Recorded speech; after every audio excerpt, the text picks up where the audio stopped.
Isang dahilan kung bakit ang isang OFW laging walang trabaho. Hindi dahil sa tamad siya o ayaw niyang magtrabaho. At hindi rin dahil hindi siya matanggap-tanggap sa mga pinapasukan niyang trabaho. Ito yung isang dahilan, mga boss.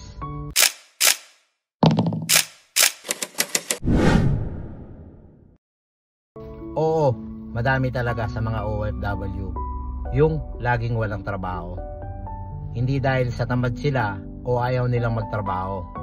At hindi rin naman dahil hindi sila matanggap sa trabaho. Yun ay dahil dinala nila dito sa abroad yung kanilang mga ego. Yung hindi nila kayang tanggapin na sumailalim sila sa ibang tao. Lalo na kung may natapos ka o may napag-aralan ka. Pag binitbit mo dito sa abroad yung ego mo, talagang laging mawawalan ka ng trabaho.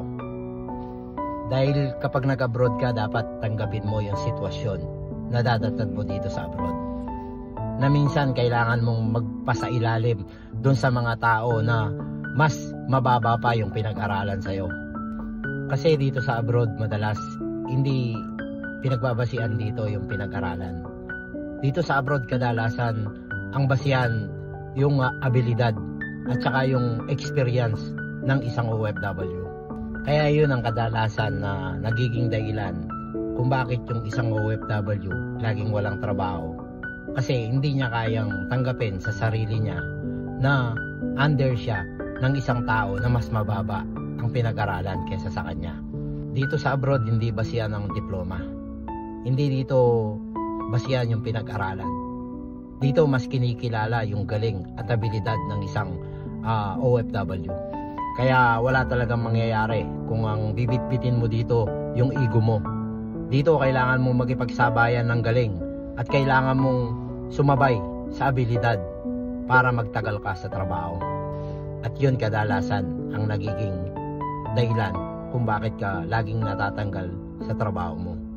Yun ay dahil hindi mo kayang isang tabi yung ego na meron ka. May kanya-kanya tayong galing, may kanya-kanya tayong talino, at may kanya-kanya tayong abilidad. Kailangan lang patunayan mo yung sarili mo. Hindi talaga po pwede na lagi mong gagamiting bala yung diploma mo o pinag-aralan mo dito sa abroad. Dahil kapag ganun yung magiging mindset mo, talagang wala kang tatagalan na trabaho.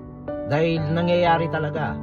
Minsan dun sa trabaho na papasukan mo, yung tao na kailangan mong sundin, hindi pa nakapagtapos ng high school. Pero dahil magaling siya, madiskarte siya at maabilidad siya, nandun siya ngayon sa posisyon na meron siya. Ganun talaga, boss, ang sistema dito sa abroad. Alam na alam yan ng ating mga kapatid na OFW na dito sa abroad, yung diploma mo, dekorasyon lang yan. Ang kailangan dito, yung abilidad mo at galing mo. At walang masama, boss, kung irerespeto mo yung pinagpaguran ng iba. Dahil hindi naman sila basta linagay lang dyan. Bago nila nakuha yung posisyon na yan, talaga namang pinaghirapan nila yan. So kailangan kapag pumunta ka dito sa abroad, willing kang isantabi yung ego mo. At willing kang magpa-under dun sa mga tao na mas nauna sa'yo. At yung mga tao na yon na makakasama mo, sila rin ang magbibigay sa'yo ng dagdag kaalaman dito sa abroad. Kaya be humble, lalo na kung baguhan ka dito sa abroad. Walang masama kung sumunod ka dun sa mga tao na mas nauna sa'yo at mas may experience sa'yo. So, yun ang sikreto, mga boss, para magtagal ka sa trabaho. Isantabi mo muna yung ego na meron ka o kung ano man yung tingin mo sa sarili mo. Sumabay ka muna sa sistema dito sa abroad, tsaka mo patunayan yung galing mo. At malay mo, isang araw, ikaw naman ang nasa posisyon ng tao na sinusunod mo ngayon. Napakasimple lang, di ba, mga boss? Wala namang mahirap dun eh. Kailangan pagbaguhan ka dito sa abroad, makisama ka muna, makiramdam ka muna. Dapat low profile ka lang. Tapos patunayan mo yung sariling galing at abilidad mo. Malay mo, dahil magaling ka at may pinag-aralan ka, mas malagpasan mo pa yung tao na sinusunod mo ngayon.